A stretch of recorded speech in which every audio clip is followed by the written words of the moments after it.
하나님은 우리에게 꿈을 주십니다. 하지만 하나님께서 주신 꿈이라고 해서 그 성취의 과정이 순탄한 것만은 아니죠. 그리고 꿈이라는 것은 다 이루어졌을 때보다 그것이 이루어져 가는 과정 자체가 빛이 되는 게 아닌가 생각을 합니다. 오늘 모실 두 분은 캄캄한 가운데에서도 빛 대신 주님과 함께 길을 비추며 이 자리까지 나아오신 분들이십니다.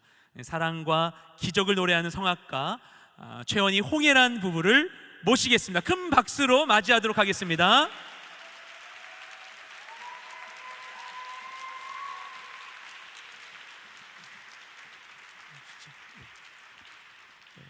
감사합니다. 잘 오셨습니다. 네, 감사합니다. 와주셔서 감사드립니다. 감사합니다. 안녕하세요. 감사합니다. 네, 방금 찬양을 듣는데 진짜 첫 소절 나오신 것부터 보통 이렇게 생각하잖아요. 클래식은 뭔가 좀 어렵다라고 생각을 하는데 좋은 소리에는 뭐 어렵고 쉽고가 없는 것 같아요. 그래서 첫 소리 나오는 것부터 뭔가 마음에 탁 들어오는 느낌인데 또 두 분의 화음을 통해서 이걸 들으니까 또 다른 것 같더라고요. 네, 너무 좋았습니다. 갑자기 네, 감사합니다. 혼자 쓰시는 것과 두 분이 쓰실 때 좀 다른 느낌이실 때가 있으신가요? 네, 아무래도 많이 다르죠. 혼자 네. 설 때는 조금 두려움이 좀 더한 것 같고요. 불안하기도 더한 것 같고. 근데 네네. 같이 하면은 너무 잘 아니까 제가 네. 부족한 부분도 알고 서로 그러다 보니 도와줄 수도 있고 네. 또 가끔씩은 서로 각자가 더 잘하고 싶기도 하고요. 하면서 경쟁하면서 그런 마음도 있고. 내 파트가 좀 더 이렇게 네. 이게 여러분들의 마음을 조금 열어드리기 위해서 잠깐 재밌는 얘기를 해드리자면 네. 성악가 부부로서 성악가가 살다 보니까 저 사람들은 무대 위에서도 정말 항상 좋고 뭐 싸울 때는 뭐 성악 소리로 싸우나 뭐 이런 얘기 많이 그 질문 물어보세요. 드리려고 했어요. 그러시군요. 근데 사실 똑같고요. 근데 가끔 이제 이 경쟁이라는 얘기가 나와서 말씀드리는데 오늘은 사실 저희가 찬양을 하니까 그런 현상이 잘 안 나타났지만 네. 사실은 가끔씩 성악가가 고음을 좀 뽐내고 싶은 욕망이 있거든요. 그래서 저희가 막 유명한 듀엣 이중창을 부를 때 막 끝에 고음을 막 끌고 있으면 분명히 하나 둘 셋 넷 다 여 일곱에 탁 끊기로 약속을 했는데 네, 여덟에 끊고. 약속하지 않고서 네. 그런 일이 그러시군요. 있습니다. 네. 네. 또 일은 일이고 사랑은 사랑 이렇게 되는 그렇죠. 네. 또 프로시니까. 서로 그래도 네. 이해를 할 수 있으니까 네. 그렇다 하더라도. 결혼하신 지 얼마 되신 거죠? 지금 두 분이? 제가 2006년도에 결혼을 하고 네네네. 유학을 떠나서요. 네, 지금까지 네, 함께 하고 계시는 지금까지 함께 하고 있습니다. 네, 알겠습니다. 두 분 어쨌든 성악을 하시는데 두 분은 아마 계기가 있으셨을 것 같아요. 그 노래를 하시게 된 또 성악을 하시게 된 계기가 아마 각각 있으실 텐데 어떤 계기로들 이제 노래를 하시게 됐는지.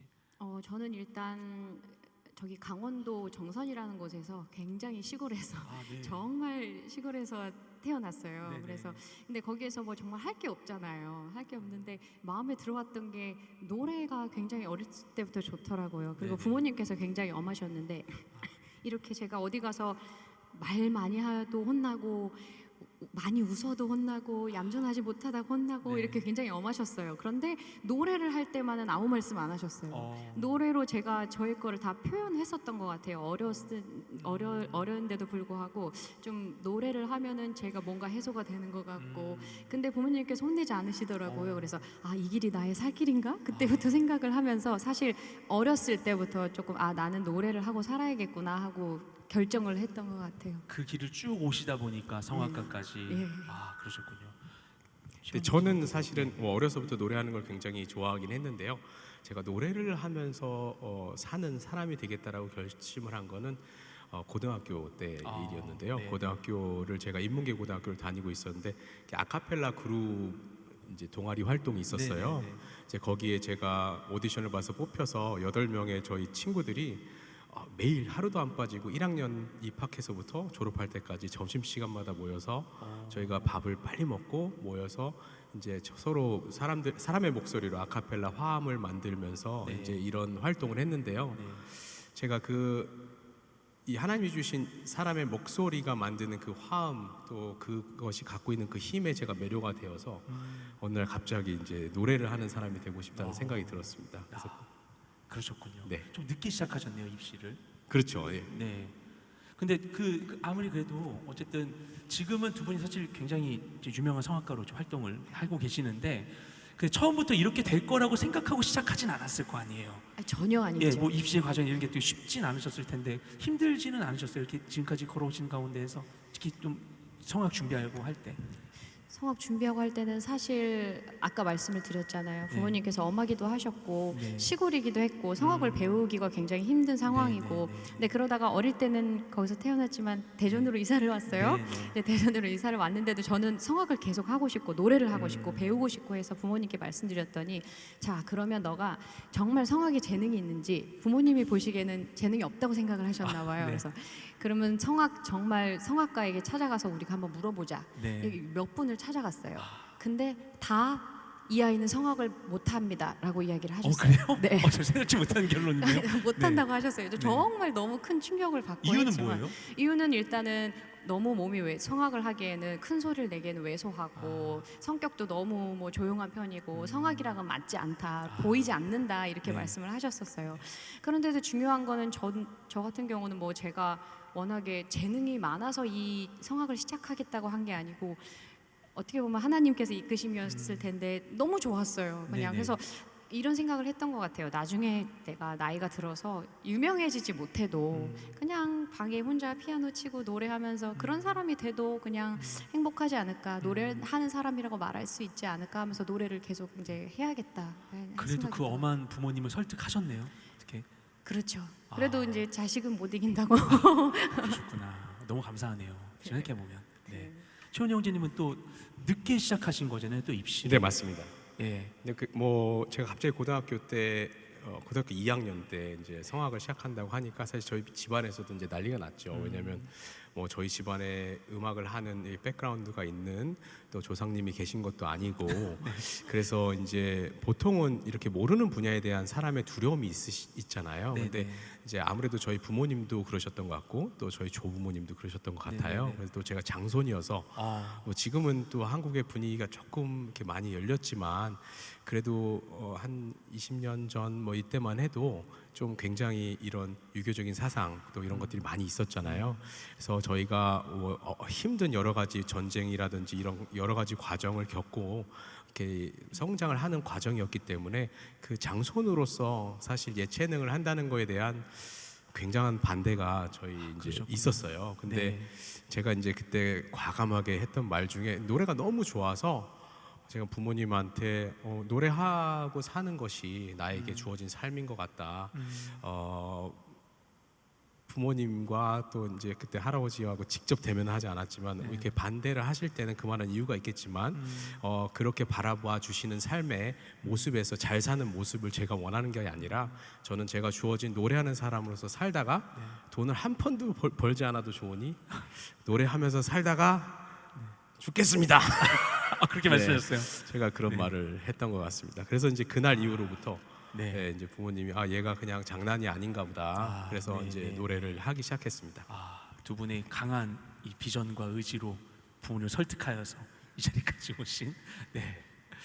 그리고 두 분은 또 소개하시는 걸 볼 때 전 찬양하는 사람입니다 이런 소개를 많이 하셨어요. 그래서 어릴 때부터 원래 신앙생활의 이 가정 상황, 가정 배경에서 환경에서 자라신 건가 생각이 좀 되더라고요. 네, 이것도 참 재밌는데 저희 네. 부모님께서는 믿음이 전혀 없으셨어요. 교회를 안 다니시는. 안 다니셨어요. 근데 아. 그럼에도 불구하고 우리는 믿음이 없지만 너는 교회를 나가야 된다 그러셔서 어릴 우리 집을 때부터 대표해서 네가 나가라. 너가 나가야 한다. 그래서 저의 기억이 제가 아마 8살 때였던 것 같은데 저의 네. 가장 첫 번째 무대는 크리스마스 때 저희 저희 성탄절 때 교회에서 교회에서 했어요? 고요 한 번 거룩 한 번 불렀던 게 저의 가장 첫 무대였어요. 무대요? 네. 그렇군요. 그러면 지금 부모님은 교회는 같이 네, 아버지께서는 돌아가셨고 어머니께서 저희 온누리 교회 같이 다니고 계세요. 계시고 네. 그러시군요. 형제는 어떠세요? 네, 저는 어려서부터 노래하는 걸 굉장히 좋아했고요. 네, 또 네, 찬양하는 걸 좋아했습니다. 교회가 제가 모태신앙으로서 계속 성장을 해왔는데 사실 찬양이 뭔지 그 의미를 깊이 체험하지 못했지만 그래서 교회에서 노래를 하고 주님을 찬양하는 것이 굉장히 어려서부터 네, 좋았고요.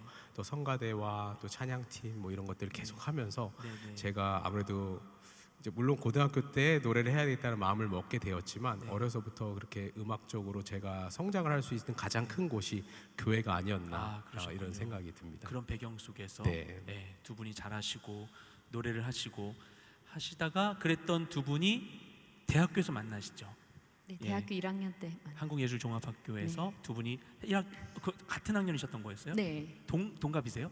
아니 저보다 한 살 많고. 아 그러시군요. 저희가 재수 삼수 커플입니다. 재수삼수 커플이시군요.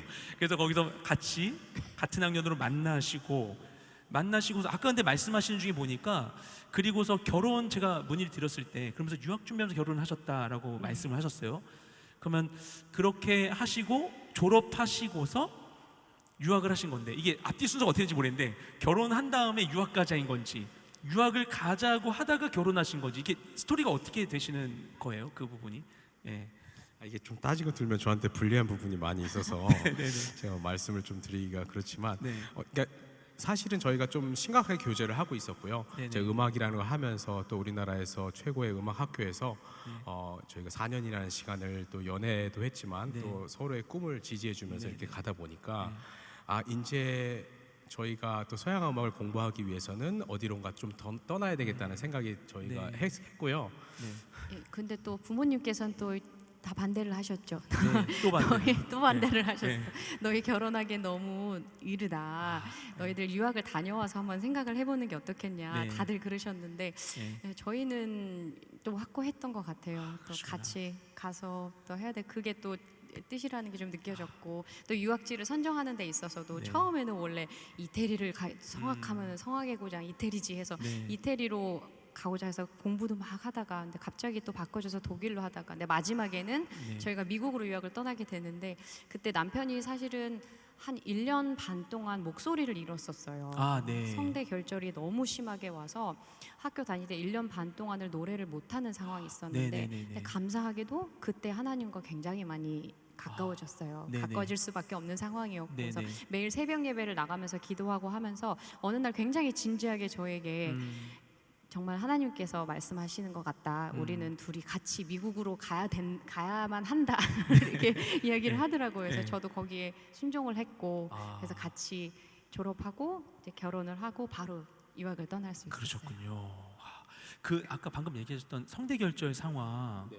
그러면 이게 학교를 졸업하고 이제 유학을 준비해야 되는데 목소리가 나오지 않는. 대학교 그런 3학년 2학기 때 정확하게 말씀드리면 네네. 3학년 2학기 때 이제 목소리가 갑자기 자고 일어났는데 목소리가 나오지 않았고요. 네네네. 자고 일어나서 이제 그때 부모님과 함께 살 때니까 아침에 엄마 이게 목소리가 갑자기 이렇게 그렇게 변하고요. 됐어요? 예. 근데 그게 뭐 저희가 뭐 연습을 무리하거나 좀 이랬을 때 가끔씩 단기적으로 일어나는 현상이 목이 쉬었을 때도 그렇고요. 그래서 그렇겠거니라고 네. 생각을 하고 있었고요.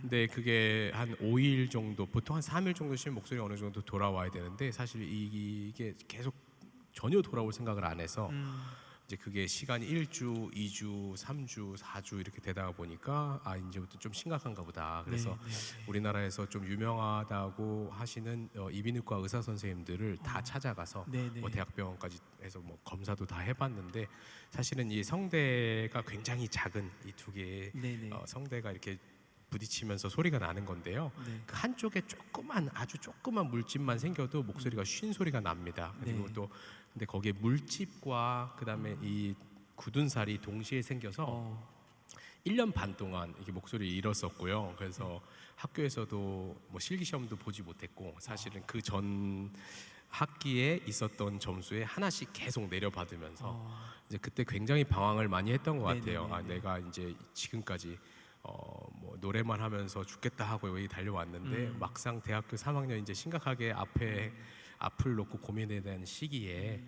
그런 일이 딱 벌어지면서 근데 저한테 갖고 있던 신앙의 끈을 생각나게 하시고 네네네. 교회로 달려가게 하시더라고요. 내 힘으로 예. 안 되는 거니까 이 네. 상황이. 예. 그러면서 저희가 결혼과 유학이 그 시기에 다 결정이 되게 되었습니다. 그렇군요. 고난이었었는데 오히려 순식간에 많은 것들을 결정하며 갈 수 있게 되었었던. 그렇게 해서 이제 바라던 유학을 결국 가게 되고 그 다음에는 이제 좀 잘 이제 풀려졌었던 건가요? 유학 가가지고는 좀 괜찮으셨어요? 유학이 쉽지가 않죠.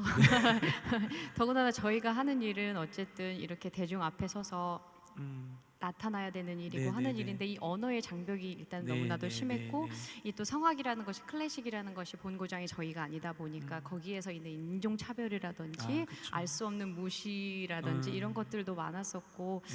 근데 그럴 때마다 이제 저희는 할 수 있는 거라고는 기도밖에 없었고 하나님 네, 앞에 네. 나아가는 길밖에 없었기 때문에 항상 물었었던 것 같아요. 네, 이 네. 길이 시키시지 않으셨냐고 인도하지 않으셨냐고 하나님이 여기까지 인도해 주셨는데. 네, 책임지시라고 그랬었던 것 같아요. 네, 그렇군요. 그러면서 두 분의 관계도 좀 더 많이 깊어지셨을 것 같아요. 서로를 의지할 수 있으니까. 그렇죠. 그때 예. 정말 신앙의 동지.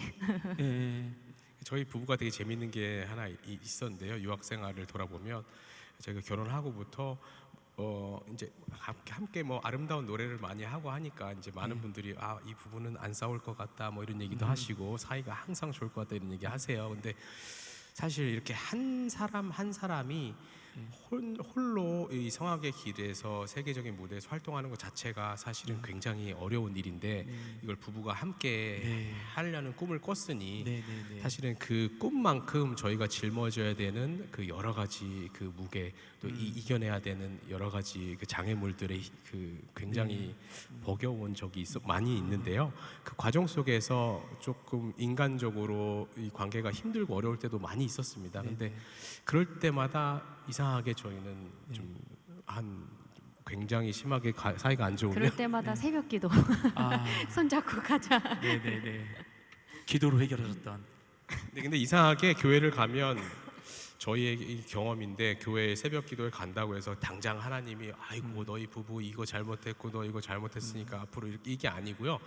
이상하게 저희들 마음속에 오는 그 제가 생각하지 않았던 그런 부분들을 생각나게 하시고 네, 네, 네. 또 이제 상대방에 대한 것들도 저희들이 더 크게 하나님 안에서의 우리는 어떤 존재인가를 항상 바라보게 해주셔서 네. 지금까지 이렇게 올 수 있었던 것 같습니다. 네. 근데 말씀하시다가 그러니까 제가 자꾸 이제 질문이 불쑥불쑥 올라다가 자꾸 이게 너무 저렴한 질문 같아요. 자꾸 이렇게 내리고 있긴 했는데, 근데 어쨌든 아까 말씀하셨는데 성악가 부부는 싸울 때 그래도 뭔가 싸우면 화가 나면 이 감정이 뭔가 이제 감정에 맞는 샤우팅으로 나와야지 해소가 되는 것 같은데 성악가 부부시면 뭔가 싸울 때도 두성으로 이렇게 막 소리를 내신다든지 그런 뭐 관리를 하십니까? 관리를 생각하면서 화를 내십니까? 이게 보통 생각을 할 수밖에 없죠. 네. 당장 내일이 공연이 있고 하면 생각을 할 네. 수가 있는데 너무 화가 났다. 나 그러면 혼자 그냥 멈추고. 질러버리거든요. 그럼 네. 막 소리 지를 때도 있죠. 네, 네. 그러면 옆에서 남편이 싸우는 와중인데도 제가 소리를 지르면 네. 내일 공연이잖아. 그 와중에 좀 참어. 그냥. 공연 일단 먼저고. 그렇죠. 그러니까 네. 저희가 이제 직업이 목소리를 사용하는 네, 사람이다 네, 네. 보니까 이제 관객들과의 약속이 있잖아요. 그러니까 네. 저희는 저희 비즈니스에서는 항상 첫 번째 저희들이 갖고 있어야 되는 직업 정신 중에 하나가 show must go on이거든요. 절대 스탑할 수 없다. 네. 어떤 한 사람의 개인사라든지 어떤 네, 네, 네. 세상에 힘들고 어려운 일이 있어도 네, 네. 우리가 약속한 이 쇼는 무조건 가야 한다는 게 네, 이제 네, 저희 비즈니스에 있는 사람들은 다 네, 네. 알고 있는데 이게 아무 직업병 같아요. 그러니까 막 싸우다가 서로 막 이렇게 되면은 내일 공연. 너무 좋은 방법이네요. 싸울 때 과열될 때 내일 공연. 근데 내일 공연하고 멈출 수 나면 있는. 잃어버려요. 다 아, 그 잊어버려요. 잊어버려요? 그래서 너무 행복하겠는데요.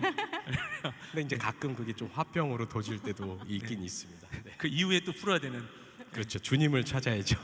네. 새벽 기도. 네. 아무튼 너무 감사합니다. 근데 결국에는 그렇게 어렵게 이 노래를 시작하게 되었고 또 그러면서 어렵게 유학을 이제 하시게 되고 아마 유학의 과정 중에도 많은 어려움들이 아마 있으셨을 것 같아요. 예, 그 과정 가운데 이걸 다 마치셨는데 유학을 마치시고 나서 유학 마치시고 이제 잘 알려져 있지만 홍현 자매님은 그런 다음에 굉장히 큰 콩쿠르를 나가세요. 세계 3대 콩쿠르 중에 하나인 이 퀸 엘리자베스 콩쿠르로 바로 나가시게 되었죠. 그 졸업하고서 바로 그것을 나가도록 이제 결심하게 된 계기가 있으셨나요, 혹시? 결심하게 된 계기는 저는 없었고 아니, 난 이 정도는 할 수 있을 것 아니요, 같아. 아니요. 전혀 그렇지 않았어요. 왜냐면 그 전까지 사실 국제 콩쿠르를 도전해 볼 생각도 못 했고 이제 미국 학교에서는 국제 콩쿠르도 사실 제가 결심한다고 나가는 게 아니고 학교에서도 회의를 거쳐요. 이 그래야 학생은 돼요? 나갈 수 있는 거 없는가에 대해서 회의를 하는데 그것도 거쳤어야 됐고 네네네. 이제 전혀 아무런 아이디어가 없는 중에 이제 남편이 저 몰래 원서를 냈어요. 그래서 이제 학교에서도 이제 통과가 돼서 가야 되는 상황인데 준비를 이제 하기 싫은데 꾸역꾸역 내가 꼭 아직 졸업 전이었거든요. 그래서 졸업도 안 했는데 이걸 나가야 되나. 근데 남편은 냈고, 근데 또 1차가 그 CD를 보냈는데 통과가 됐고 가야 되나 이런 상황 중에 저를 지도해 주시던 선생님께서 마지막으로 이제 가기 전에 한번 이렇게 판단을 해보자 어느 정도인지 했는데 다 불렀는데 안 나갔으면 좋겠다는 거예요. 넌 아직 완벽하지 않다. 나가지 말아라. 그래서 잘 됐다. 왜냐하면 그 콩쿨이 그냥 이렇게 짧은 기간에 가는 콩쿨이 아니고 거의 한 달을 그 생소한 지역에서 지내면서 제가 모르는 정말 처음 가는 곳에서 한 달을 지내면서 해야 되는 콩쿨이기 때문에 콩쿨 부담도 전체가 있었고. 한 달 동안 하는 거예요? 하루에 딱 하는 게 아니고? 아니에요. 한 달이라는 기간 동안 콩쿨을 하고 그 다음에 이제 수상을 하게 되면 한 달이라는 기간을 더 있으면서 연주를 하고 굉장히 긴 콩쿨인데 그래서 사실 두려움도 많았었고 가기도 싫었고 한데 선생님께서 어떻게 보면 허락을 해주신 거잖아요. 가지 말라고. 가지 말라고. 근데 너무 좋다. 피할 길을 내주셨. 피할 길을 내주셨는데 근데 그때 남편이 저에게 한마디 했어요. 가라고 하면서 너한테 1등 하라고 가라는 것도 아니고 상 타라고 가라는 것도 아니고 가서 정말 그때 했던 이야기가 가서 그동안 너가 학교 다니면서 너무 바빠서 하나님께 진짜 기도하지 못했고 너가 만나지 못했는데 가서 얼마나 좋냐. 아무도 없고 너 혼자 있을 때 정말 하나님만 찾다가 기도하다가 와봐라. 한 달이라는 시간 동안. 근데 그 얘기가 굉장히 저한테는 용기가 됐어요. 왜냐하면은 정말 가서 내가 만나고 싶은 하나님 만날 수 있는 기회가 되겠다 싶기도 하고 너무 감사한 마음으로 갔지요. 가서는 정말 시키는 대로 매일 성경책 펴고 그냥 그 시간을 따로 떼어서 연습하고 만나고 하면서 매일매일 만나면서 저는 정말 하나님께서 제 앞에 계신 것 같았어요. 그래서 하나님하고 그냥 침대에 앉아서 계시다고 생각하고 이야기 나누면서 그냥 저의 뭐 화나는 뭐 안에 있는 것들, 뭐 속상한 것들 아니면 깊은 것들, 감사한 것들 나누면서 그렇게 이야기하고 하나님하고 이렇게 할 수 있었던 게 굉장히 저에게는 좋은 시간이었던 것 같아요. 다른 사람들은 이 세계적인 콩쿨에 와가지고 막 어떻게 할지 뭐 고민하고 있는데 큐티하고 기도하고 이러면서 이제 콩쿨을 보내셨던 거죠.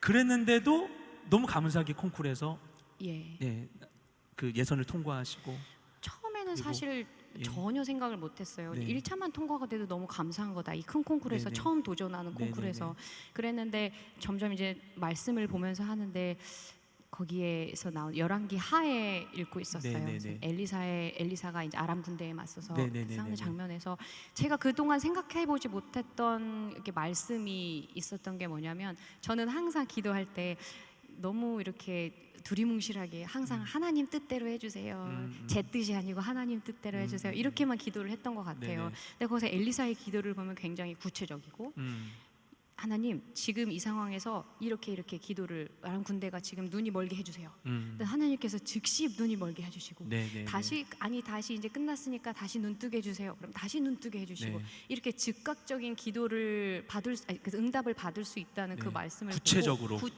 그래서 저도 나도 정말 염치 없지만 1등을 1등하게 해주세요. 1등하게 해주세요. 기도해봐야겠다. 그런데 그게 처음에는 저도 웃었어요. 이게 말이 안 되는 내용이지. 나도 너무 웃기다. 너무 염치 없고.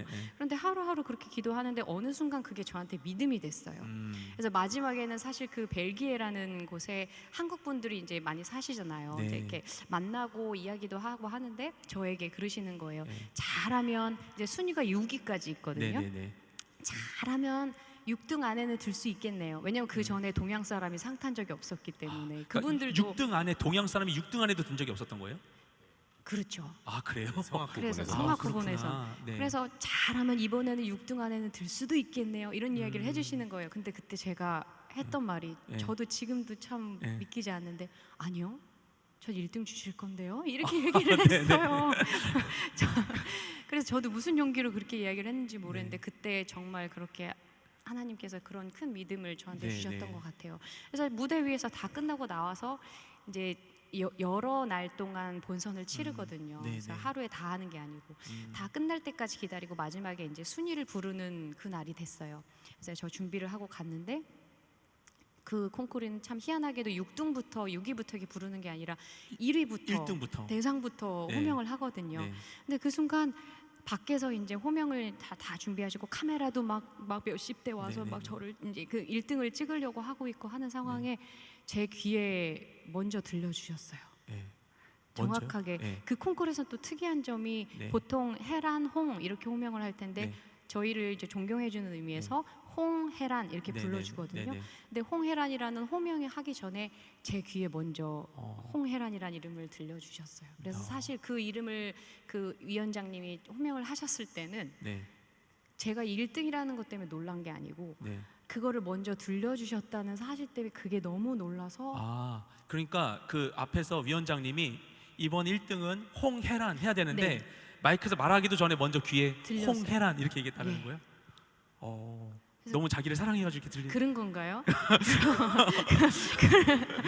근데 어쨌든 간에 미리 홍해란 했는데 정말 바로 이어가지고. 네. 평소 아. 제 성격대로라면 뭐 그렇진 않아요. 저는. 네네네네. 근데 그렇게 그게 아무튼 너무 놀라웠어요. 그렇게 해서 1등을 예.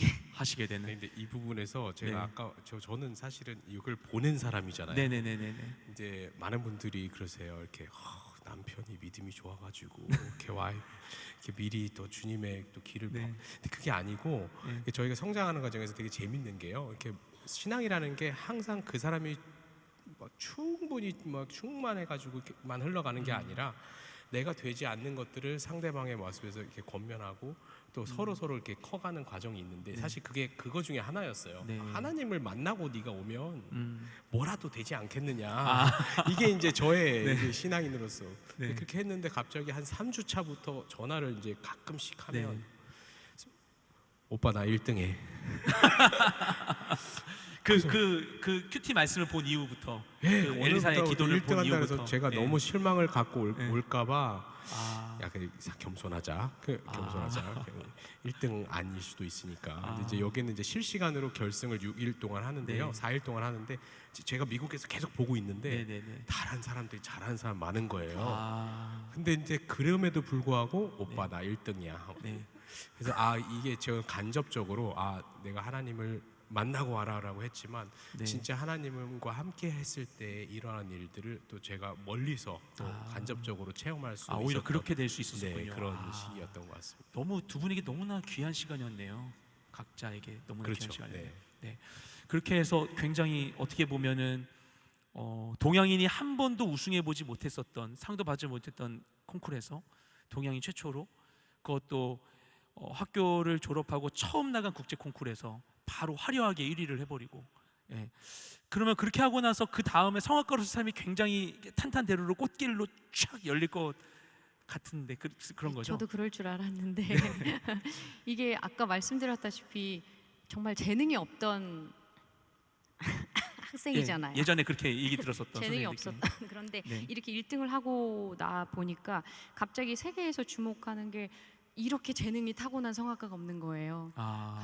갑자기 혜성같이 등장했지만 너무나 재능을 이것도 타고났고 저것도 완벽한 소프라노가 탄생했다. 재능 없는 사람이었었는데 네. 굉장히 그런 사람으로 이렇게 그렇게 이렇게 되는 거예요. 그래서 거기에 그런 와중에 그거를 이제 제가 같이 느끼면서 저도 같이 됐으면 좋겠는데 저는 오히려 작아지더라고요. 왜냐하면은 저는 다른 게 아니고 그냥 노래가 좋아서 시작을 했고 이게 부를 때마다 저에게 감동이 있고 네. 은혜가 있고 했기 때문에 했는데 그때부터는 제가 어떻게 보면 증명을 해보여야 된다는 것 같았어요. 매번 무대 설 때마다 옆에 있는 사람보다 아까 네. 얘기했지만 옆에 예. 있는 사람보다 제가 잘해야 되고 이 관객들이 원하는 이 수준에 내가 증명을 해 보여야 되고 하면서 노래가 안 되기 시작하더라고요. 그러니까 노래를 불렀던 삶이 달라진 거네요. 완전히 그 전까지는 달라졌어요. 계속 성악가의 길을 가면서 왔었어도 내가 노래가 좋아가지고 해왔었는데 네. 오히려 상을 받고 나니까 그 다음부터 이제 나는 증명해야 되고 보여줘야 네. 되고 주목받아야 되고 예. 뭔가를 해내야 되는 사람으로 네.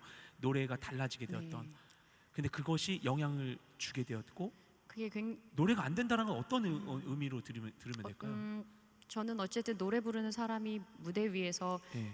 저의 진정을 가지고 노래를 네. 해야 그래야 저도 울림이 있고 네, 네, 관객들에게도 울림이 있고 하는데 진정이 일단 없잖아요. 이거는 내 그- 마음이 기쁘지 않고. 기쁘지 않고 증명해 보이고 잘하는 노래를 해야 되는 거잖아요. 네네네네. 근데 그때부터 근데 잘하는 노래를 하기에는 항상 모자란 수밖에 없는 게 저희거든요. 어떻게 네네. 연습을 해도 완벽할 수 없는 노래잖아요. 그런데 완벽을 항상 요구하다 보니까 지쳐갖고 항상 완벽하지 않다는 생각에 조금 힘들고 우울해지고 이랬던 것 네네네. 같아요. 그랬군요.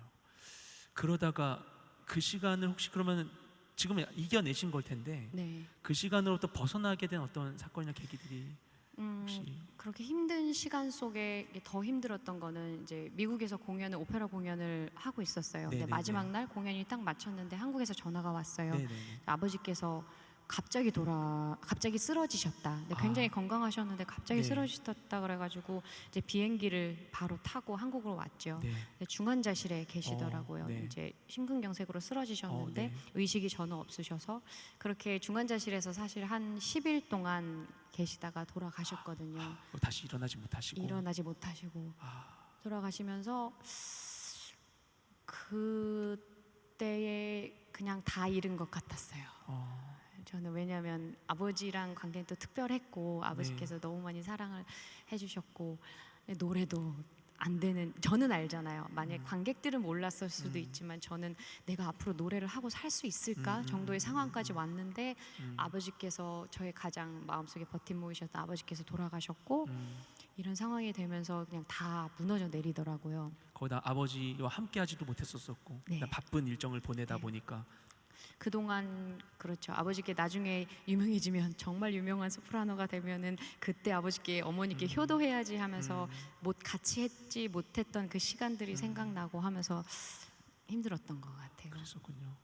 그러다가 그 아버님께서 일단 돌아가시고 그러면 지금 상황이 그러니까 상을 받고서 오히려 새롭게 된 이 주목받는 상황에서 너무 큰 부담과 이런 것들 안에서 점점 노래는 안 되고 거기에 더해서 아버님까지 떠나시게 되고 그럼 그때 너무나 침체됐었을 것 같은데 네. 어때 거기서 좀 벗어나고 이렇게 반등할 수 있는 어떤 계기가 또 있으셨나요? 그러다 보니까 정말 바닥으로 내려간 것 같아요. 예. 그러다 보니까 저 자신이 보였어요. 일단은 정말 어떤 모습인지. 그동안 저조차도 이제 감추고 화려하게 살았던 그 제 모습을 감추고 그런 거를 다 내려놓고 정말 진짜 제 모습을 바라보게 됐고 네. 저와 하나님의 관계도 바라보게 됐고 네, 네.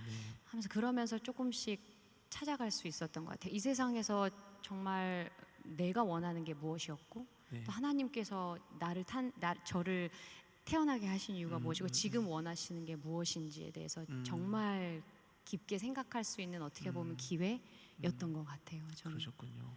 네, 그런 과정 속에서 사실은 아내가 첫 번째 앨범을 이제 가수로서 언제 네. 어떤 곡으로 준비를 해야 될까를 계속 고민해 오고 있었는데요. 네, 네, 네.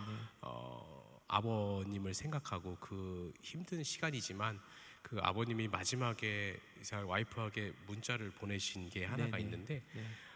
그 믿음이 없으셨기 때문에 사실은 하나님에 관한 내용은 아니었지만 이 세상에서 가지고자 하는 것을 가졌을 때의 태도, 그 다음에 또 세상을 너가 이렇게 위로 올라가면 올라갈수록 그런 것들을 더 비우고 낮아질 수 있어야 한다. 또 그 안에 진정한 행복이 있는 것 같다라는 네네네네. 그런 메시지를 주셨어요.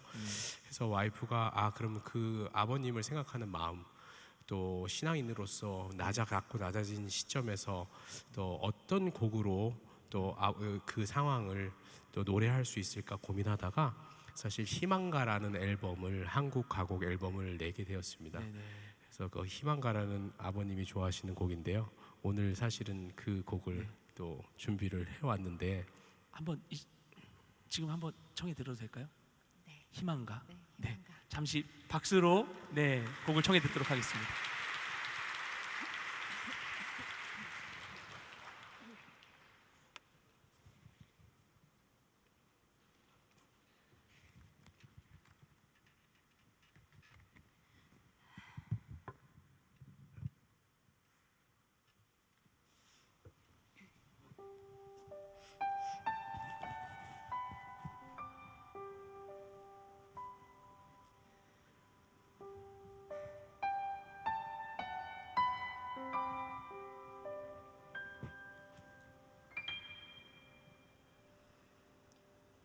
이 풍진 세상을 만났으니 너의 희망이 무엇이냐 부귀와 영화를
세상을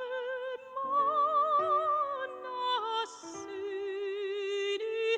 너의 희망이 무엇이냐 세상 만사를 잊었으며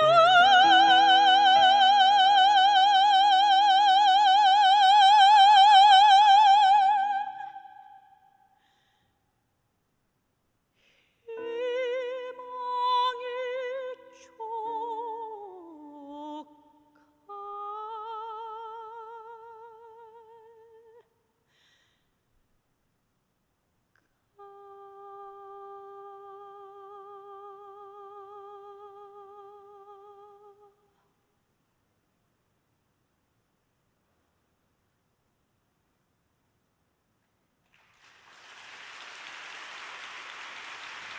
네, 너무 감사합니다.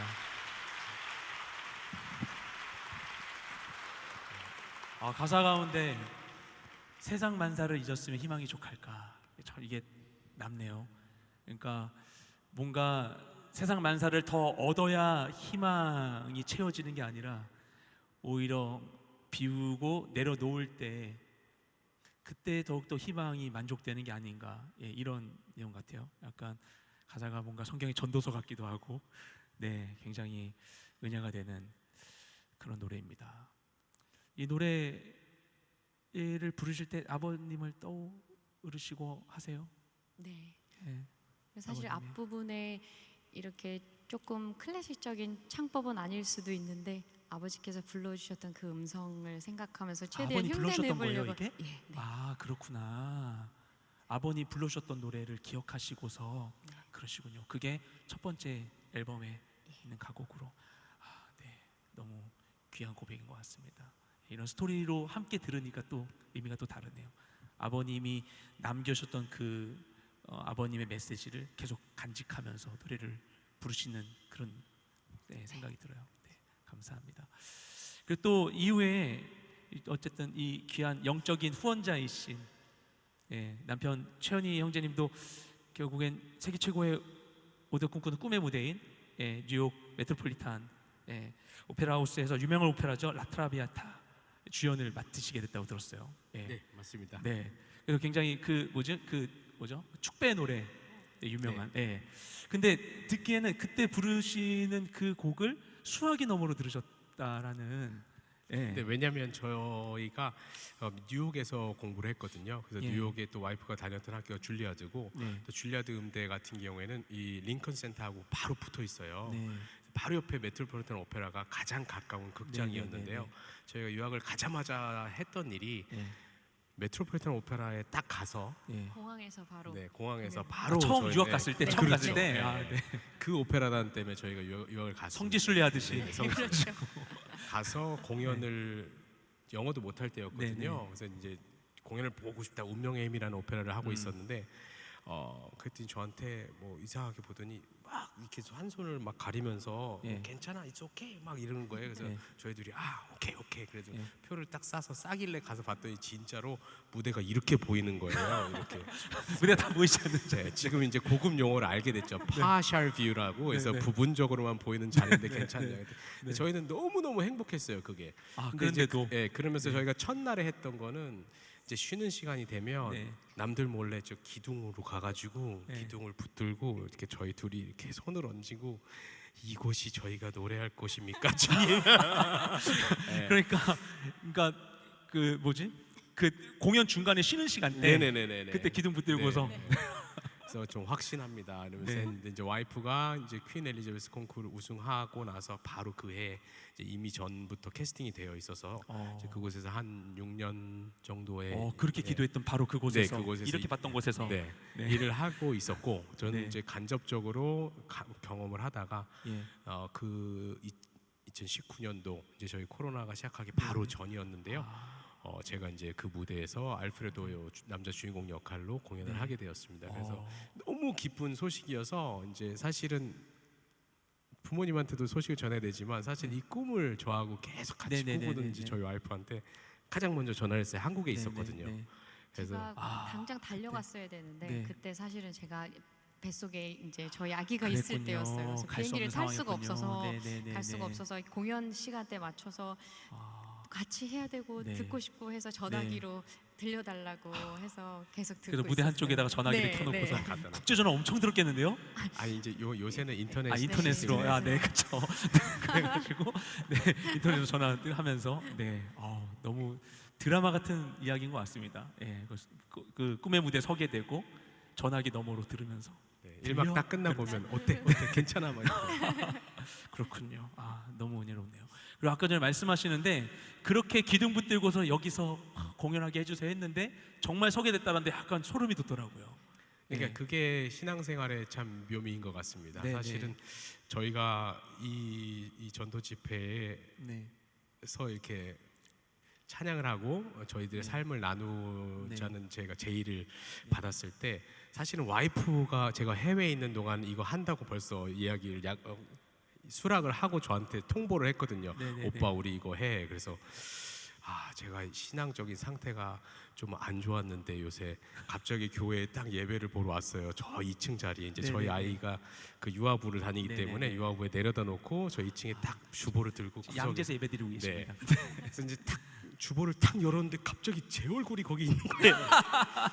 네, 그래서 딱 거기서 갑자기 딱 닫으면서 이게 무슨 일인가 이거를 어떻게 오늘을 네. 준비하나. 근데 네. 그러면서 저희들의 삶을 이렇게 돌아본 것 같습니다. 신앙생활이라는 거는 사실 저희가 사회적인 사람들로서 많은 부분을 다른 사람과 공유를 안 하고 살잖아요. 네. 근데 신앙생활도 마찬가지인 것 같습니다. 사실 좋은 부분만 보여주고 싶고 그 부분 안에서 자기 자신이 숨기고 가는 부분이 많이 있는 것 같은데 또 이 자리에 올라오게 되면서 많은 부분을 제가 다시 한번 돌아보게 됐고 그러다 보니 그 부족할 때에도 하나님은 항상 함께 하고 계셨구나. 나는 주님을 안 쳐다보지만 저희가 이제 마지막으로 불러드릴 찬양의 이제 가사하고도 비슷한데요. 저희 부부가 성악가로서 성공을 하면 꼭 첫 앨범을 찬양 앨범으로 내자라는 약속을 결혼을 하면서 했고요. 그래서 그 약속을 지키기 위해서 저희가 더 프라미스라는 앨범을 냈습니다. 근데 거기에 이제 주제곡으로 있는 약속된 사랑이라는 곡인데요. 그 약속된 사랑은 이제 저희들의 삶을 통해서 보여주셨던 하나님의 사랑을 제가 가사로 썼고 또 오늘 교회 그 박태용 목사님께서 그걸 조금 손 봐주셔서 가사를 쓰고 제가 직접 가사를 붙이고 와이프한테 허락을 받으면서 이 멜로디 어떠냐 이제 이러면서 만든 곡인데요. 이곳에 오신 분들이 또 주님을 모르시는 분들도 있으시고 그래서 사실 어떻게 이걸 받아들이실지 모르겠지만 이 곡에서는 내가 하나님을 외면하고 있었지만 주님은 항상 빛 되신 주님께서 내 손을 붙들고 내 얼굴에 빛을 비추고 계셨다. 근데 그 안에서 내 마음이 놓고 하나님 안과 동행하면서 그 안에서의 그 주님과 함께하고 주님이 나를 용서해 주시는 그 기쁨, 또 구원의 기쁨을 노래하는 곡인데요. 이런 것처럼 이렇게 부족한 부분을 서로 쉐어해 나가는 것들 자체를 여러분들께 보여드리는 것 자체가 좀 의미가 있는 시간이 되지 않을까 해서 용기를 내서 너무 나오게 감사드립니다. 됐습니다. 두 분께 우리 감사의 박수를 좀 전해드리면 좋겠습니다. 네, 용기를 주셨는데 마지막으로 앞으로의 계획은 어떻게 되세요? 두 분은? 뭐 세계 곳곳을 다니면서 이제 공연할 계획들도 있지만요. 그것보다도 저희 아이가 이제 만 4살이거든요. 이 아이를 하나님 보시기에 아름다운 자녀로서 성장해 나갈 수 있도록 사실 거기에 저희 부부가 좀 더 포커스를 두려고 노력을 하고 있고요. 또 하나님을 찬양하는 사람으로서 그래서 어디서 노래를 하든지 또 그 기쁨을 보여드릴 수 있는 사람으로 살아가기 위해서 노력하려고 하고 있습니다. 저도 또 지금 학교에서 학생들을 가르치고 있기 때문에 좋은 선생님이 되도록 노력을 해야 될 것 같고 지금 가수로서도 오페라 가수로서도 성악가로서도 좋은 무대 보여드릴 수 있도록 노력을 해야 될 것 같습니다. 감사합니다. 살아가면서 이제 두 분의 지나온 세월들을 들으면서 아마 각자의 시간들을 생각하신 분들도 많이 있을 거라고 생각을 합니다. 살아가면서 제 생각에는 정말 어려운 게 인생의 불확실성이 아닌가 싶어요. 그러니까 어떻게 될지 모르니까. 그러니까 내가 이렇게 수고한다고 해서 그에 맞는 결과를 얻을 수 있을까? 그러다 보니까 우리가 이런 인생에 하나님을 대입할 때에도 생각하면 하나님이 이걸 해주셨으면 생각을 하는데, 두 분의 말씀을 듣다 보니까 하나님께서 기도에서 원하는 것을 그냥 주시는 게 아니라 가장 먼저 꿈꾸게 하시는 것 같아요. 아무것도 없는 중에도 기대하게 하시고 꿈꾸게 하시고, 그래서 그것을 구하게 하시고, 이 성취되는 시간들을 통해서 하나님이 정말 이 모든 과정이 우리와 함께 하신다는 것을 알려주신 하나님 아니신가 생각이 됩니다. 그래서 오늘 너무나 귀한 나눔들 해주셨는데, 우리 두 분께 다시 한번 우리 큰 박수로 감사의 마음을 전하면서 우리 마지막으로 말씀해 주셨던 두 분의 앨범 더 프라미스라는 찬양 앨범에 있는 곡입니다. 약속된 사랑 함께 청해 듣도록 하겠습니다.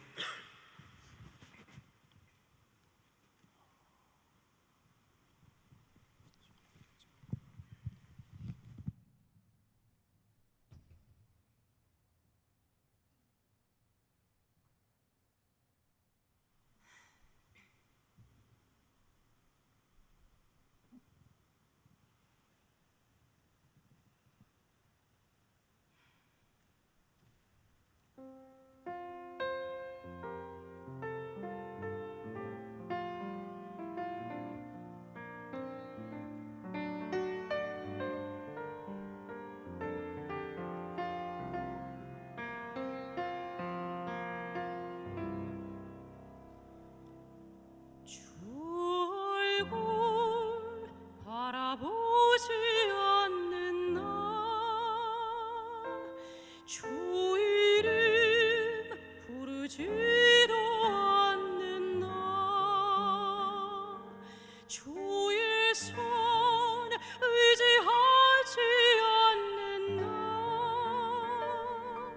그렇게 주를 외면하였네.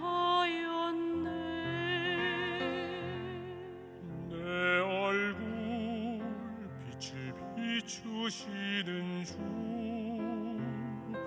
내 이름 계속 외쳐 부르네. 나의 손 놓지 않으시는 주, 그렇게 나를 구원하셨네.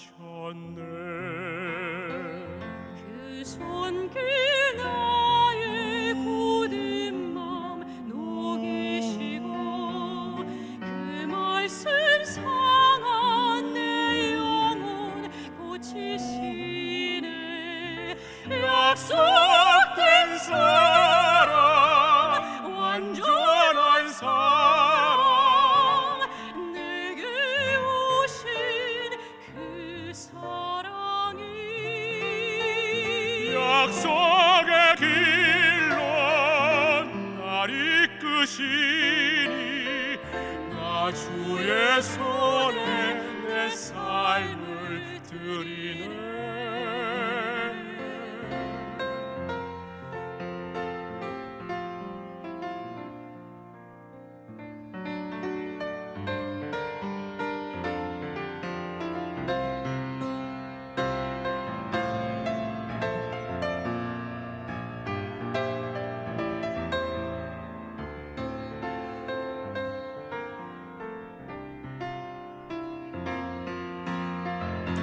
약속된 사랑, 완전한 사랑, 눈을 감아도 난 보이네.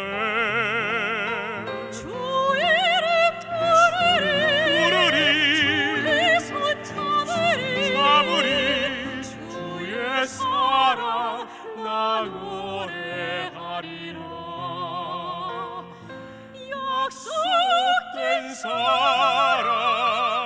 완전한 사랑,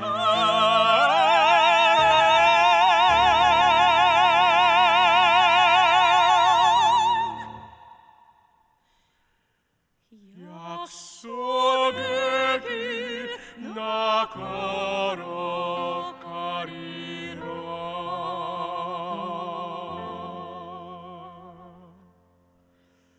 내 얼굴 빛을 비추시는 주,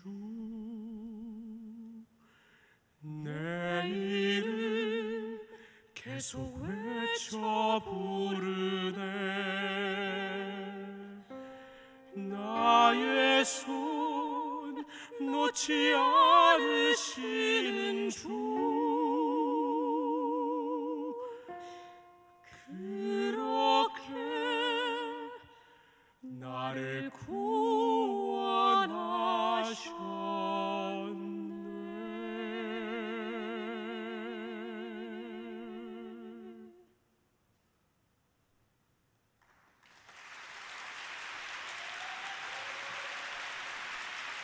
네, 두 분께 다시 한번 우리 감사의 박수, 축복의 박수 전해주시면 감사하겠습니다. 네, 감사합니다. 너무 감사합니다. 네, 잠시 말씀을 잠깐 읽도록 하겠습니다. 오늘 누가복음 5장 8절부터 11절까지 말씀인데요. 네, 4개 구절이라 짧지만 한 절씩 돌아가면서 읽도록 하겠습니다. 제가 먼저 읽겠습니다. 시몬 베드로가 이 광경을 보고 예수의 무릎 앞에 엎드려 말했습니다. 주여, 제게서 떠나십시오. 저는 죄인입니다. 베드로와 그 모든 동료는 자기들이 잡은 고기를 보고 놀랐던 것입니다. 세베대의 아들들이며 시몬의 동료인 야고보와 요한도 놀랐습니다. 그때 예수께서 시몬에게 말씀하셨습니다. 두려워하지 마라. 이제부터 너는 사람을 낚을 것이다. 함께 읽겠습니다. 그리하여 그들은 자신들의 배를 무태 대고 모든 것을 버려둔 채 예수를 따라갔습니다. 아멘. 성경을 보면 베드로라는 인물이 있습니다. 많이 알려져 있는 인물이기 때문에 교회를 다니지 않는 분도 그 이름은 익숙하실 수 있어요. 그 사람은 예수님의 12 제자 중에 한 사람이고 예수님의 수제자로 불렸던 사람입니다. 근데 그 베드로가 원래는 뭐 하던 사람인가 하면 고기 잡는 사람이었어요. 어부였어요. 그러니까 고기를 많이 잡으면 기쁘고 적게 잡으면 슬픈 인생이죠. 하루 어획량에 따라서 그의 만족의 기준이 달라지게 되는 그런 인생이었던 것입니다. 아마도 그런 사람이었기 때문에 그가 늘 꿈꾸던 일은 배 가득히 고기를 싣고 만선 가운데 항구에 도착하는 일이었을 것입니다. 그런데 어느 날 그가 밤새 고기를 잡았음에도 불구하고 아무것도 잡지 못한 날이 있었어요. 고기 잡으려고 미리 준비했을 거고요. 사람들도 고용했겠죠. 그리고 밤에 나가서 새벽까지 밤새도록 일을 했는데 아무것도 얻지 못한 채 허탈하고 공허한 마음으로 지친 몸을 겨우 붙들고 무태 나와서 빈 그물을 씻고 있었습니다. 그러면서 그가 속으로 어떤 생각을 했을까요? 아무것도 얻지 못한 날. 그런데 그런 그에게 예수님이 찾아오십니다. 그리고 그에게 배 좀 쓰자고 말씀하세요. 그렇게 해서 밤새도록 아무것도 얻지 못했던 빈 배에 예수님이 오르십니다. 배에 오르셔서 예수님이 무엇을 하고자 하셨던 것인가? 이 호수가에 사람들이 있는데 그들을 보고 이 호수에 배를 타고 떨어져 있는 상태에서 호수를 등지고 육지에 있는 사람들을 향해서 말씀을 전해 주셨어요. 이때는 낮이었습니다. 아마도 기압차로 인해서 이때 고기압인 이 호수가로부터 육지로 바람이 불었을 겁니다. 그래서 아마도 예수님께서 호수를 등지고 말씀을 전하시면 그때는 마이크가 있었던 때가 아니기 때문에 이 바람을 타고 예수님의 말씀이 더 잘 사람들에게 전달될 수 있었겠죠. 그렇게 해서 밤새도록 아무것도 얻지 못했던 실패한 빈 배가 많은 사람들을 얻을 수 있는 훌륭한 강단이 되었던 것입니다. 그렇게 말씀을 마치고 예수님께서 베드로에게 말씀하세요. 깊은 곳에 가서 그물을 던져서 고기를 잡아봐라. 이 베드로는 어부잖아요. 어업에 정통한 사람이었어요. 예수님은 어부가 아니었거든요. 베드로는 고기를 잡기에 좋은 시간을 알고 있고 이미 아무것도 얻지 못한 상황 가운데 있었어요. 다 정리했고 그물도 다 씻었고 인부들도 퇴근한 시점 가운데 있었습니다. 그리고 아마 이때에는 무더운 낮이었을 거예요. 그러니까 예수님이 말씀하신 건 비상식적이고 그리고 이미 자신은 지쳤고 귀찮고 그 힘든 상황입니다. 그러나 그가 그 순간에 예수님의 말씀에 순종합니다. 그리고 깊은 곳에 그물을 던지고 그물이 찢어질 정도로 고기가 잡혔다고 기록되어 있어요. 너무나 많이 잡혀서 옆에 있는 배한테 와서 도와달라라고 얘기했더니 두 배에 가득 싣고 배가 둘 다 잠길 지경에 이르게 되었다라고 기록되어 있습니다. 그랬으니 그의 기분이 어땠겠어요? 밤새 일했는데도 아무것도 얻지 못했는데 내가 기대한 것보다 더 큰 성과를 얻게 되었습니다. 너무나 좋았겠죠. 드디어 내 배 가득 고기를 잡다니 꿈꾸던 일이 현실이 되었어요. 그래서 고기가 너무 많이 잡혀서 물에 잠길 것 같은 그 배를 겨우겨우 몰고 호숫가로 들어오면서 막 외쳤겠죠. 막 만선이다, 오늘 회식이야, 가게 잡아, 막 얘기를 했겠죠. 그런데 말씀을 보면 고기를 그렇게 잡고 부둣가로 들어오게 된 베드로의 반응은 달랐습니다. 그는 육지에 도착하자마자 예수님께로 나아갑니다. 그리고 그분께 무릎을 꿇고 고백합니다. 주여, 나를 떠나소서, 나는 죄인입니다. 늘 고기를 많이 잡는 것만이 그의 꿈이었는데, 그것만 이루어지면 인생에 더 이상 문제는 없을 것만 같았는데, 자신의 기대가 성취되자 성취된 순간 가운데 그가 경험한 것은 그의 기대와는 달랐습니다. 고기 많이 잡았다고 내가 달라지는 게 아니었어요. 고기 잡았다고 삶이 변화된 게 아니었어요. 그저 고기 많이 잡은 죄인이 되었을 뿐이었습니다. 그래서 예수님께 고백하는 거예요. 주여, 나를 떠나소서, 나는 죄인입니다. 그런데 놀랍게도 그가 이 만선의 상황 속에서 오히려 역설적인 자기 인식을 하게 되었을 때, 자신의 기대가 좌절되고 자신의 한계를 인식한 바로 그 순간에 예수님께서는 오히려 그에게 더 큰 역할을 부여하십니다. 두려워하지 마라. 이제 앞으로는 네가 사람을 얻게 될 것이다. 어부였던 그는 많은 고기를 잡기를 원했지만 이 많은 물고기가 그의 영혼의 허기를 달랠 수는 없었습니다. 하지만 그가 자신의 이 부족함을 직면하고 고백했을 때 주님께서는 그에게 정말 필요한 그의 삶에 결여되어 있었던 진짜 삶의 가치를 더해 주십니다. 그리고 그는 더 큰 꿈을 꾸고 주님을 따르게 됩니다. 여러분, 우리가 열심히 살지만 그럼에도 불구하고 행복하지 않을 수 있습니다. 예전에 꿈만 꿨던 것이 나의 현실이 되었어도 생각보다 기쁘지 않을 수도 있어요. 매 순간순간마다 나의 기대가 성취되면 좋겠지만 늘 사는 게 마음 같지만 않습니다. 그러나 우리의 기대가 좌절된 바로 그 순간에 내 모든 것을 아시는 주님 앞에 엎드려서 우리의 갈망과 아픔과 약함을 그분께 올려드리면 주님 우리의 영혼의 결핍을 아시고 진정한 만족의 길로 우리를 인도해 주십니다. 그 주님과 동행하시는 여러분 모두가 되시기를 축복드립니다.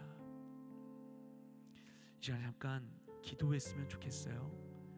혹시 기도가 낯서신 분들, 한 번도 해보지 않으신 분들도 계실 수 있습니다. 괜찮습니다. 네. 하나님이 우리 모든 걸 아세요. 내가 뭐 어떻게 기도했는데 하나님이 너무 절차대로 기도하지 않았어, 이렇게 하시겠어요? 하나님께서 모든 것을 아시고 모든 것에 충만한 하나님은 내 모든 지난 삶의 시간을 알고 계시고 나의 신음소리까지 듣고 계시고 앞으로의 나아갈 여정까지도 알고 계신 분이십니다. 시간 여러분 마음에 동의하신다면 그 하나님께 이 시간에 나의 마음을 전했으면 좋겠어요. 하나님, 내 모든 것을 아시는 하나님, 나에게 임하여 주시옵소서. 내게 말씀하여 주시옵소서. 여러분, 베드로는 고기를 많이 잡고자 했습니다. 그리고 그의 마음속에 해결되지 않은 죄인이란 자책이 있었어요. 여러분, 주님께 무엇을 구하고 싶으십니까? 여러분 마음에 무엇을 품고 계십니까? 이 시간 우리가 주님께 아뢰었으면 좋겠습니다. 주님 나를 아십니까? 나를 아십니까? 내게 임하여 주시옵소서. 내가 누려야만 하는, 내 안에 채워지지 않은 그 모든 일들이 내 삶 가운데 이루어질 수 있기를 원합니다. 주님 내게 말씀하여 주시옵소서. 우리 각자의 음성으로 하나님께 기도하며 나아가기 원합니다. 기도하시겠습니다. 하나님 감사드립니다. 주님 이 시간 우리 가운데 함께 하심을 감사드립니다. 이 자리로 나를 인도하심을 감사드립니다. 여기까지 인도하심을 감사드립니다. 여기까지 나를 이끌어 주심을 감사드립니다. 바랄 수 없는 중에도 내 마음속에 소망을 주시고, 그리하여 주님 내가 그것을 위해 수고하게 하시고, 그리고 내가 수고한 것들이 또한 이 수고에 합당한 결실을 맺게 된 것도 주님 당신의 은혜인 줄로 믿습니다. 내 모든 것을 아시는 주님, 내가 여전히 내 인생임에도 불구하고 내일을 알지 못한 채 걸어갔지만 그 모든 알지 못한 시간 가운데 그 모든 길 위에 주님 나와 함께 하심을 믿고 주님께 구하오니 주님 내게 말씀하소서. 나를 인도하여 주시옵소서. 나로서는 이겨낼 수 없고 극복할 수 없는 삶의 모든 한계 앞에서도 주님 나와 함께 하시고 나를 도와주셔서 주님과 함께 이 모든 것을 듣고 이겨나가는 내가 될 수 있게 하여 주시옵소서. 주님 내게 채워지지 않은 내 안에 있는 모든 숨은 갈망을 하시는 주님 내게 오시고 나를 채워 주시옵소서. 나를 아시고 나를 만족시키는 분 오직 주님 당신이심을 온전히 경험하는 우리 모두가 될 수 있게 하여 주시옵소서. 주님 감사드립니다. 이 자리 가운데 우리를 인도하여 주심을 감사드립니다. 내 삶의 모든 여정을 아시는 주님, 내 삶에 필요한 것을 아시는 주님, 난 아직 가지 못한 그 모든 여정 가운데 나를 위한 선한 것들을 예비하신 주님, 여전히 나는 내일 알지 못하지만 때로는 실망할까 두려워 발걸음을 내딛는 게 어렵지만 하지만 주님 나와 함께 하신다면 주님의 손을 붙들고 용기 내어 걸어가기 원합니다. 행하기 원합니다. 시도하길 원합니다. 주님과 함께하는 나의 모든 오늘이 아름다운 결실을 맺을 수 있도록 주님 나를 도와주시옵소서. 감사드리며 예수님의 이름으로 기도드렸습니다. 아멘. 우리 하나님께 감사의 박수를 올렸으면 좋겠습니다.